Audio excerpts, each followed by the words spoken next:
Welcome to RM vlogs.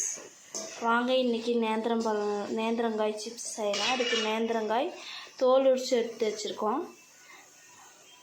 நேந்திரங்காய் chips செய்யறதுக்கு தேங்காய் எண்ணெய் அடுப்பில் வடச்சட்டி வச்சு எண்ணெய் ஊற்றிருக்கோம், தேங்காய் எண்ணெய் ஊற்றிருக்கோம். இப்போ வாங்க சிப்ஸ் செய்யலாம்.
இப்போ எல்லாத்தையும் பொரித்து எடுத்தாச்சுன்னு ஃப்ரெண்ட்ஸ், பாருங்கள்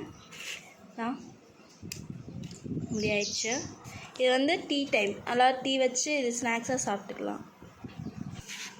வாங்க எல்லோரும் டீ குடிக்கலாம், ஸ்நாக்ஸ் சாப்பிட்லாம். பிடிச்சிருந்தா ஷேர் பண்ணுங்கள், லைக் பண்ணுங்கள், கமெண்ட் பண்ணுங்கள், சப்ஸ்கிரைப் பண்ணுங்கள். Thank you friends.